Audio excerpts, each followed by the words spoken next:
हाय बच्चे लोग। ये है गणिता प्रकाश चैप्टर 2 अरिथमेटिक एक्सप्रेशंस का मोर एक्सप्रेशंस एंड देयर टर्म्स वाला टॉपिक, ठीक है, जो कि पेज 32 में है। आज अपने लोग करने वाले हैं page 32 and page 33, almost page 34 भी, before we end up doing the figure it out, जो कि अगले वीडियो में होगा, ठीक है। तो आज समझने वाले हैं कुछ और एक्सप्रेशंस के बारे में, उनके टर्म्स। तो इसमें ये कहा जा रहा है, एग्जाम्पल आप देखो, Amu, Charan, Madhu and John, they went to a hotel, ordered for dosas. Each dosa cost 23 rupees and they wish to thank the waiter by tipping rupees 5. ठीक है। तो हमसे ये कहा जा रहा है कि राइट एन एक्सप्रेशन। तो पिछले वीडियो में हम समझाए थे आपको, पहले वाले वीडियो इस चैप्टर के, कि एक्सप्रेशन कैसे लिखते हैं। ऑलराइट, सो इसके लिए भी एक्सप्रेशन लिखे हम लोग। तो कॉस्ट ऑफ डोसाज तो हमारा 23 रुपीज ईच है, तो 4 डोसाज के लिए 4 इंटू 23 लिखेंगे ना। सो दिस इज फाइन। अब उन्होंने क्या किया कि 5 रुपए वेटर को टिप दिया एक्स्ट्रा। तो क्लियरली हमें ये पता चल रहा है कि यहाँ जो टर्म्स निकल आ रहे हैं वो ये वाला एक टर्म है और ये अलग से एक टर्म है, सही, ठीक है। सो यही चीज, क्योंकि हम लोग ये मल्टीप्लाई जब करते हैं तो we make sure that they are done together. 4 into 23, इनको अलग अलग टर्म्स नहीं रखते हैं क्योंकि इनके बीच में प्लस साइन नहीं है। अच्छा, अब +5 है तो प्लस साइन है, ऑलराइट। तो इन दैट केस 5 को अलग रखा जाएगा। तो 4 इंटू 23 क्या आ गया हमारा, we have 92 rupees, am right. And then we have to add 5 और उसमें, तो टोटल कॉस्ट जो बन रहा है 97 रुपीज। सो आपको कहा गया था कि एक्सप्रेशन लिखने को, तो एक्सप्रेशन हम यूं लिखते हैं, ठीक है, like this, we write like this, ठीक है, क्लियर।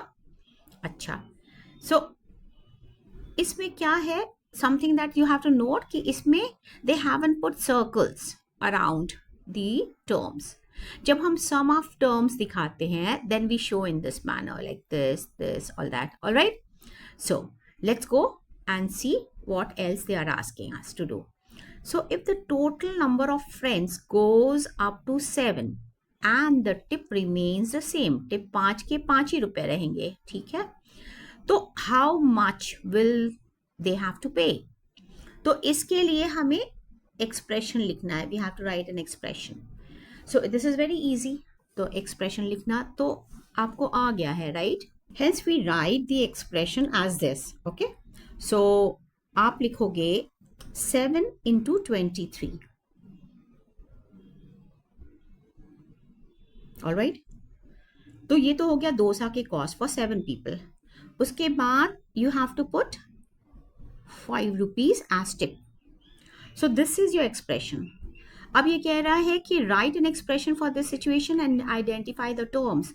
तो अगर इनके टर्म्स हमें आइडेंटिफाई करना है, तो I know that 7 into 23, okay, is my first term and plus 5 is my second term, correct? Now if we have to solve this, we know that 7 into 23 will be equal to, though they haven't asked, okay, 161 and plus 5, all right. So the total, okay, cost that they have to pay at the hotel will be 166, all right.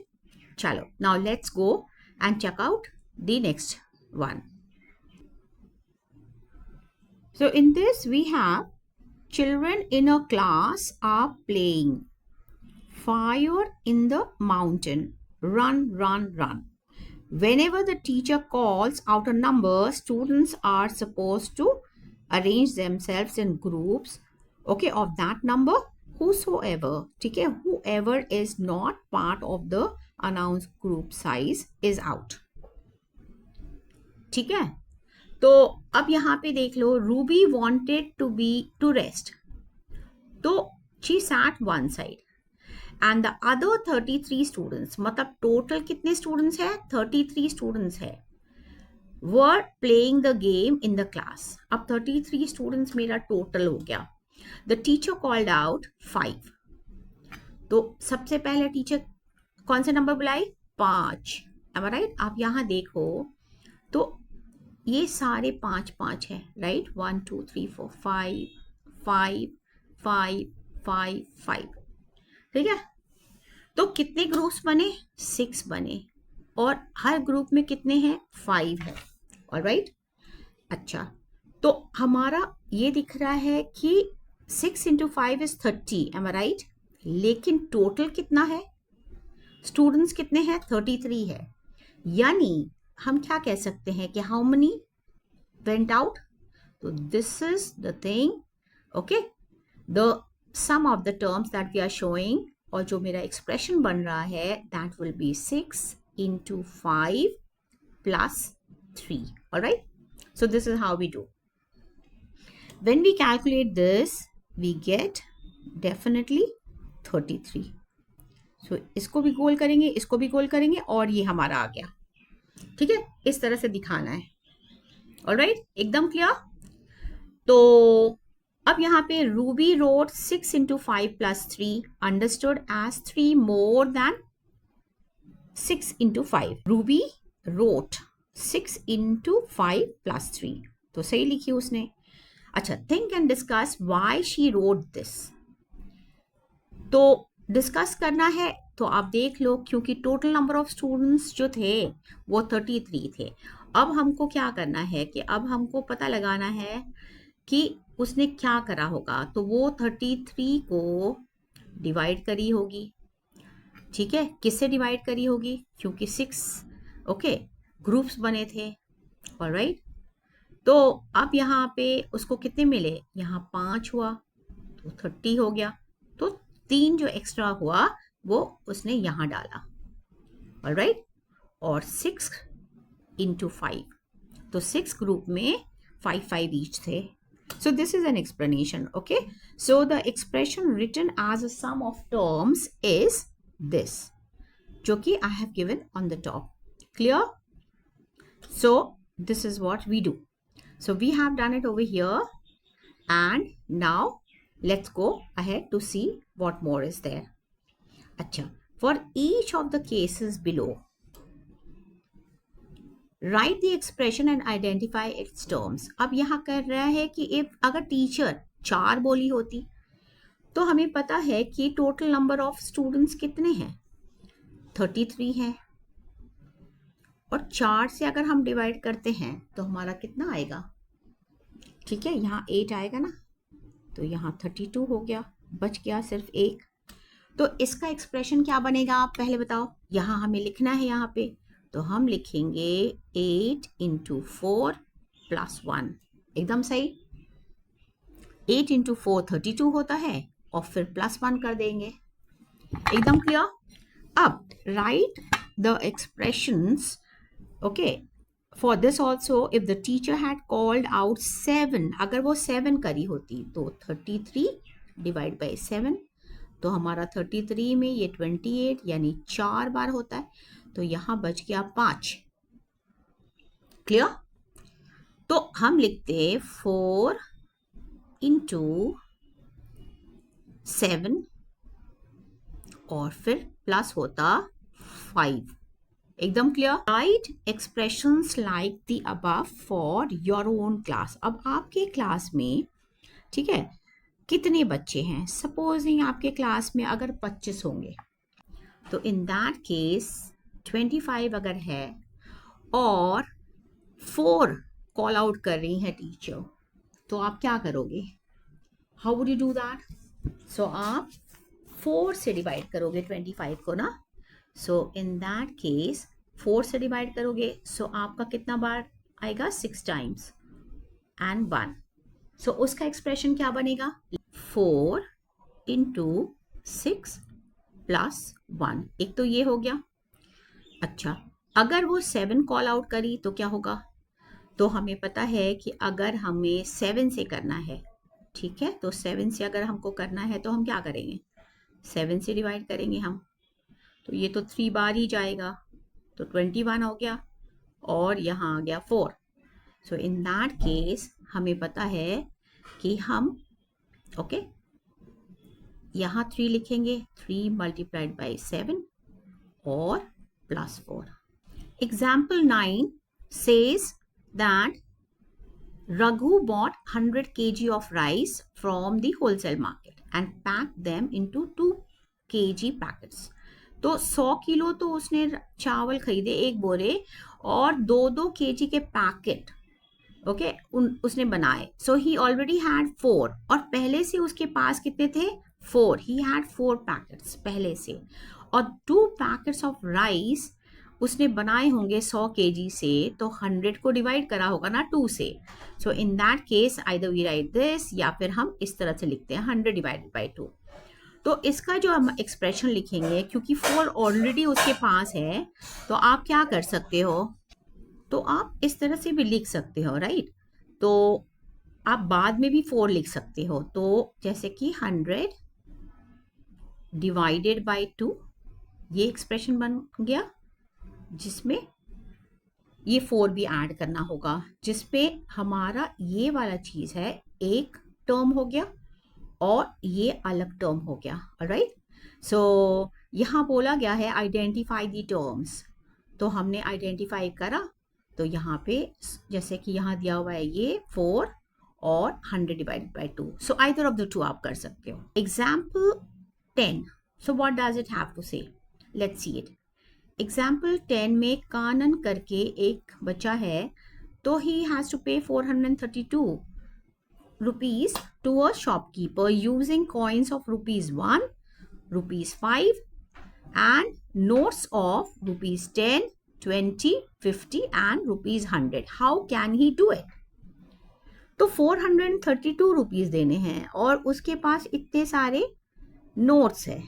कौन से notes है? 5 रुपए के, okay, 10 rupees के, 20, 50, 100 और 1 रुपी के भी coins है और 5 रुपीज के भी कॉइन्स है. तो there is more than one possibility. For example, बहुत भिन्न प्रकार से ये पे कर सकता है. Meaning 4 notes of 100, 1 note of 20, 1 note of 10 और 2 नोट्स ऑफ रुपीज 1. ठीक है. So the next expression that he makes is 432 का उसने 50 रुपीज वाले नोट लिए और 8. ठीक है. तो 50 इंटू 8 क्या हो गया? 400. और फिर 10 रुपए के एक लिया और फिर 5 रुपए के 4 लिया, तो 20 रुपीज हो गया होगा. तो 410 यहाँ हुआ, फिर और 20 जोड़ा 432, और फिर उसके बाद 1 रुपए के उसने 2 लिए, तो इन दैट केस 432 हो गया. अब identify the terms in the two expressions. अब हमको इनके टर्म्स को आइडेंटिफाई करना है, तो लेट्स डू इट. ठीक है. तो and can you think of some more ways of giving 432 to someone. ठीक है. तो दोनों ही एक्सप्रेशंस ओके हम लोग यहाँ लिखने वाले हैं. तो पहला वाला था 432. ऑलराइट. अच्छा, तो यहाँ पे 432 का उन्होंने लिखा था 4 इंटू 100. अच्छा, फिर प्लस 1 इंटू 20, फिर 1 इंटू 10 एंड प्लस 2 इंटू 1. तो इन दिस केस हम क्या कर सकते हैं? ये टर्म्स हो गया हमारा, एक ये टर्म, एक ये टर्म. मल्टीप्लिकेशन में तो हम साथ में रखते हैं ना. तो एज अ रिजल्ट यहाँ पे ये 400 हो गया, और ये बन गया 20, ये बन गया 10 और ये बन गया 2, विच इज इक्वल टू 432. एकदम क्लियर. नेक्स्ट जो दूसरा करा था उन्होंने, वो ये था कि 8 इंटू 50, फिर प्लस 1 इंटू 10. बच्चे आप अपने बुक खोल के रखो, अलग से शीट में कर रही हूँ ना, तो यहाँ पे बुक नहीं है. और 2 इंटू 1, इसके पहले ये प्लस होगा. तो ये हमारा हो गया टर्म्स. ये दूसरा टर्म, ये तीसरा टर्म, ये चौथा टर्म विच मीन्स क्या, विच मीन्स इसको हम लिख सकते हैं 400 प्लस 10 प्लस 20 और plus 2 which is equal to 432. अब उन्होंने ये कहा है identify the terms in two expressions above, can you think of some more ways of giving 432 to someone. तो डेफिनेटली हम लोग कर सकते हैं ना, तो लेट्स डू इट. तो यहाँ 432 है. अब 432 को हम कैसे लिख सकते हैं, ऐसे लिख सकते हैं ना, अगर मुझे 100 रुपीज़ का एक यूज़ करना है तो एक हमने 100 रुपीज़ नोट को हमने यूज़ कर लिया, फिर 50 रुपीज़ के मेरे पास है तो कितने मैं यूज़ करूँ, 6 कर लिया, चलो तो ये 300 बन गए. फिर नेक्स्ट हमारा 400 तो हो ही गया, फिर हम करेंगे 10 रुपया वाला 3, तो ये हो गया 30. और फिर हमारा 430 पहुंचने के बाद हमें सिर्फ चाहिए 2 रुपए. तो इन that case I will use 1 रुपी का कॉइन. ओके, कितने बार, 2 बार. तो ऐसे लिखना है. दूसरे तरीका से हम क्या कर सकते हैं, ठीक है, दूसरे तरीके से हम ये कर सकते हैं कि चलो हम क्या करें, 4 इंटू 100 कर दे सीधा. अच्छा, लार्ज नंबर्स में हम लोग यही करे थे, वो क्रिएटिव चिट्ठी वाला. और फिर 400 हो गया, फिर हम करेंगे 3 इंटू 10, ये कर देंगे. और क्योंकि हमारे पास 1 रुपए का ही कॉइन है तो हम 1 रुपए के कॉइन कितने लगेंगे और मुझे 2, तो ये कर दिए. सो ये हमारा आ गया, ठीक है. So we can do this very easily. So in this case you can use either this or this also. Up, let's go to the book and check out कि what is there in example 11. अब example 11 में आप देखो तो हमें क्या मिल रहा है कि here are two pictures. Which of these two arrangements match with the expression? अब expression क्या है, आप देखो कि 5 into 2 plus 3. तो 5 into 2 माने 2 जगह, ठीक है, आपको 5 जगह आपको 2 है. तो हमें तो क्लियरली दिख रहा है यहाँ 2 है, ये 2 है, यहाँ भी 2 है, यहाँ भी 2 है, यहाँ भी 2 है, और ये 5 जगह है. तो 5 इंटू 2, तो ये हो गया हमारा. और यहाँ पे 1 2 3, तो यहाँ पे +3 डाल दो. तो टोटल हमारा ये बन रहा है, एक हमारा ये हो रहा है, एक हमारा ये हो रहा है. Okay, the terms, and then we have 10 plus 3, so we have 13. अब यहाँ पे why do we okay not see this also? तो यहाँ 1 2 3 4 5 6 7 8, तो यहाँ पे हमें 8 मिल रहा है. सिमिलरली यहाँ भी 8 मिल रहा है. तो in this case what we do is we have 2 into 8 which is equal to 16, और इसका तो आया 13. So in that case we know that the other one cannot be okay the right choice. So which of the two arrangements? So this arrangement, so this arrangement on the left happens to be the one described in the expression, through the expressions. Let us write the expression as a term. देखो यहाँ कर ही दिया. तो 5 into 2 plus 3, 10 plus 3, 13. This expression 5 into 2 plus 3 can be understood as 3 more than 5 into 2, which describes the arrangement on the left. अच्छा, अब what is the expression for the arrangement in the right making use of the number yellow and blue squares? So do you recall the use of brackets when we need, okay, we need to use brackets for this. So let's first understand कि पहला वाला क्या बोल रहा है. What is the expression for arrangement in the right making use of the number of yellow and squares? तो इसके लिए हम लोग क्या कर सकते हैं.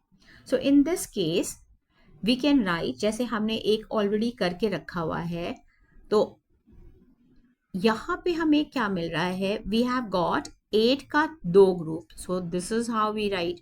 तो इसका एक्सप्रेशन ये हो जाएगा कि 2 इंटू 8 प्लस 0, ऐसे लिख सकते हो आप, ठीक है। अच्छा, फिर और क्या कर सकते हैं इन टर्म्स ऑफ येलो एंड ये, तो येलो के हमें 5 के 2 है, तो हम लिख लेंगे 5 इंटू 2, कर सकते हैं। और यू राइट 2 इंटू 5, और ये तो हो गया हमारा येलो के लिए, प्लस हम करेंगे 3, ठीक है। तो इनके तो यहाँ 3 है, तो 3 कितने हैं, I have got 3 in 2 places, right. So 2 into 3, तो ये हो गया। सो ये भी एक एक्सप्रेशन है, ठीक है। तो एक्सप्रेशन में आप जब लिखोगे तो आप ऐसे करोगे, ऐसे प्लस 2 इंटू 3, ऐसे कर सकते हो। So in terms of yellow and blue हमने डिस्क्राइब किया। अब यहाँ पे नेक्स्ट चलते हैं, क्या बोल रहे हैं इन लोग कि do you recall the use of brackets. तो यूज ऑफ ब्रैकेट्स तो हम लोग करे थे ना, पिछले वाले वीडियो में भी मैं समझाई थी। We need to use brackets for this. तो यहाँ पर अगर हम 2 इंटू 5 प्लस 3 करें तो वो भी पॉसिबल है। अब यहाँ पे आप देख लो ये क्या कर रहे हैं, क्योंकि हमें अगर यहाँ से लेके यहाँ तक लेना है, यानी टॉप टू बॉटम लेना है, यहाँ से लेके यहाँ तक, और ऐसे ऐसे 2 है, तो हम क्या करेंगे, हमें पता है कि 2 है और हमें यहाँ पे 5 प्लस ये, तो इन दैट केस हम यहाँ पे मल्टीप्लिकेशन लिखेंगे, 2 ऐसा है और यहाँ पे लिखेंगे 5 प्लस 3, कर सकते हैं, क्योंकि ये 5 हो गया, ये वाला 5 और ये हो गया 3, ये 5 और 3 ऐसे ऐसे 2 सेट है, तो हम यहाँ 2 सेट कर देंगे। यही बता रखा है यहाँ पे, देखो यहाँ पे 2 इंटू 5 प्लस 3, जब हम इसको सॉल्व करते हैं तो वही सेम आंसर आएगा। कैसे, आप देख लो, 2 इंटू 5 प्लस 3 क्या होता है 8, विच इज 16। तो मतलब हमारा एक्सप्रेशन सही है। Notice that the arrangement can also be 5 plus 3 और 5 प्लस 3, ऐसे भी कर सकते हो। तो बहुत तरीके से आप कर सकते हो। तो 5 प्लस 3 हमने करा, तो ये वाला हमारा येलो वाला था और ये हमारा ब्लू वाला है, ये फिर से येलो वाला है और ये वाला ब्लू वाला है, सही। अब इसको डिस्ट्रीब्यूटिव प्रॉपर्टी में हम लोग जैसे करते हैं यहाँ पर, तो इस तरह से किया है कि अगर 5 है और यहाँ पे मल्टीप्लाई करा किससे, 2 प्लस 3, ऐसे, या फिर ऐसे करेंगे, नहीं ये सही नहीं है, तो हमारे पास 2 है ना, तो 2 और अंदर क्या था 5 प्लस 3, तो हम क्या करेंगे 2 इंटू 5 कर ले प्लस 2 इंटू 3 कर ले। सो this is also another way, जैसे एक ये है तो एक ऐसे भी कर सकते हो आप। तो एक ये टर्म हो गया, एक ये टर्म हो गया, ठीक है। तो आई होप आपको समझ में आया होगा। तो अब अगले वीडियो में हम लोग फिगर इट आउट का ये सारे करने वाले हैं। So keep a track guys, काफ़ी कुछ ये कॉम्प्लिकेटेड होने वाला है। So will try and figure it out in the next video. Thank you.